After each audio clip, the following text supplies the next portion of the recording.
Bab 1426.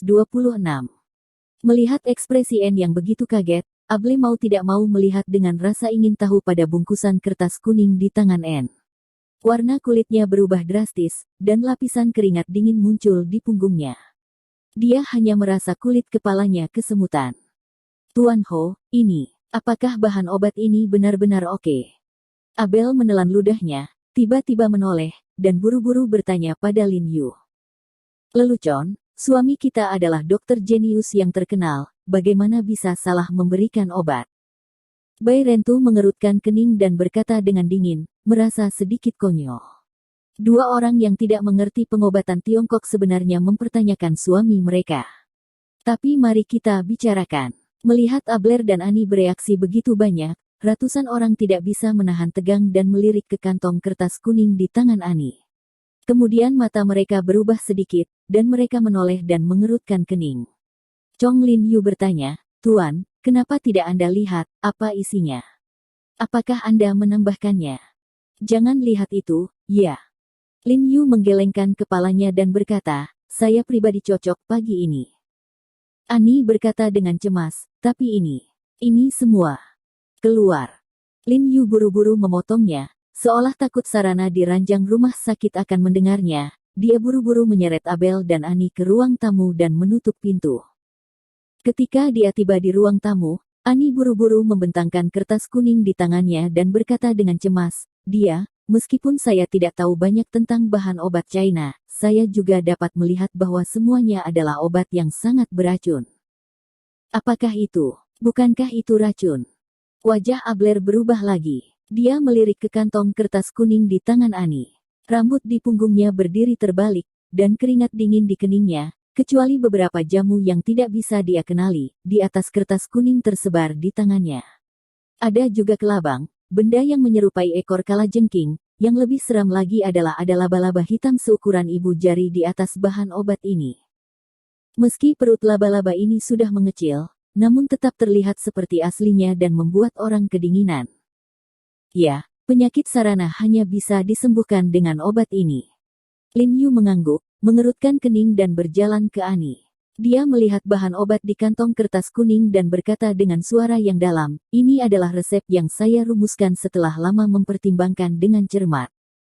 Tuan Ho, bisakah hewan ini juga menyembuhkan penyakit? Abel bertanya dengan ngeri.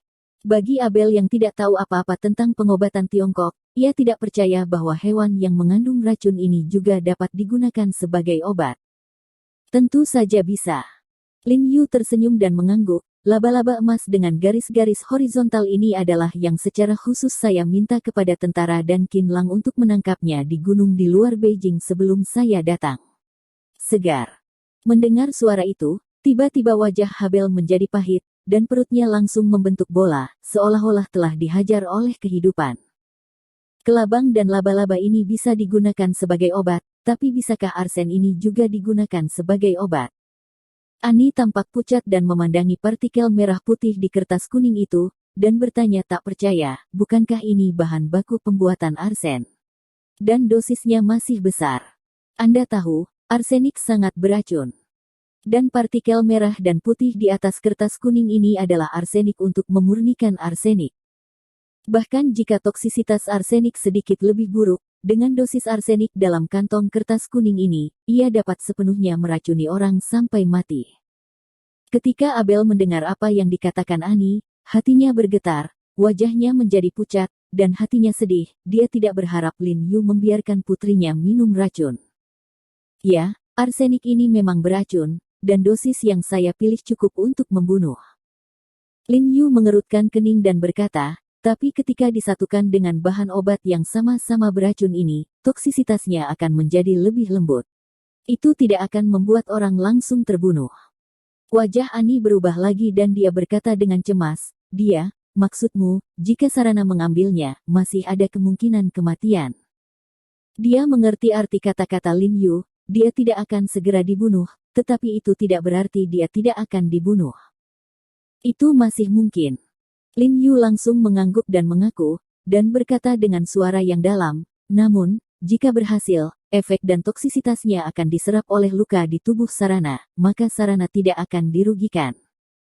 Mendengar suaranya, Abler tidak bisa menahan nafas, dan berkata dengan suara gemetar, jika itu tidak berhasil, bukankah Sarana?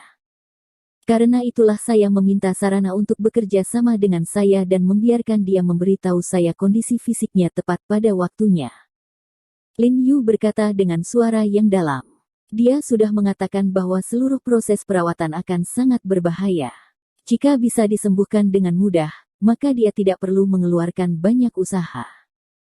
Bisakah kita tidak menggunakan arsenik? Atau mengurangi dosisnya? Ani bertanya hati-hati, dia khawatir penyakit Sarana belum juga sembuh, dan dia diracuni lebih dulu. Tidak, ini adalah dosis minimum yang saya butuhkan setelah dipertimbangkan dengan cermat. Lin Yu mengerutkan kening dan berkata dengan suara yang dalam, sebenarnya, bahan obat lainnya, termasuk bubuk air liur tiancai di bau wuling yang saya campur, semuanya menyajikan arsenik ini. Ini adalah obat raja dan digunakan untuk merawat tubuh Sarana. Kekuatan utama penyakit ini. Arsen sangat efektif untuk mengobati penyakit bakterial seperti malaria, disentri istirahat, scrofula dan kurap. Dan saat pertama kali terkena nadi Sarana, saya curiga penyakit yang ada di tubuhnya ini sangat licik. Jamur, setelah beberapa hari eksplorasi urat, saya lebih yakin. Dan saya berani menyimpulkan bahwa jamur ini mempunyai ciri pigmen merah mawar, yaitu dapat menodai media kultur atau koloni merah, jadi Anda akan melihat apa yang disebut mawar manusia. Berbicara tentang Lin Yu yang mondar-mandir ke jendela, dia melihat keluar jendela dan berkata dengan suara yang dalam, alasan mengapa kita tidak dapat menemukannya di mikroskop sebagian besar karena ia akan berubah bentuk. Anda harus tahu bahwa tubuh manusia berada dalam lingkungan bersuhu 37 derajat. Suhu ruangan biasanya lebih dari 20 derajat. Pasti sangat peka terhadap suhu. Begitu masuk suhu ruangan, antenanya akan melebar dan bersembunyi dalam bentuk miselium. Sejauh ini, hampir tidak ada dokter yang bisa mengenalinya. Ketika Ani mendengar kata-kata Lin Yu, cahaya terik tiba-tiba menyala di matanya, dan hatinya tiba-tiba menjadi jelas, jantungnya berdebar-debar. Meskipun apa yang dikatakan Lin Yu hanyalah spekulasi, itu menjelaskan dengan baik mengapa penyakit ini terjadi. Alasannya sangat aneh. Dia, menurutku tebakanmu sangat masuk akal. Ani mengangguk penuh semangat, menatap mata Lin Yu lagi dengan penuh kekaguman, dan berkata dengan tegas, aku yakin kamu akan bisa menyembuhkan Sarana, lalu. Kalau begitu aku akan pergi membuat obat decocting. Abler tidak dapat memahami apa yang dikatakan Lin Yu. Melihat sikap N berubah 180 derajat, dia tiba-tiba tampak cemas dan bertanya sambil menangis, Tuan He, sungguh. Benar-benar ingin memberi minum putri saya. Racun ini.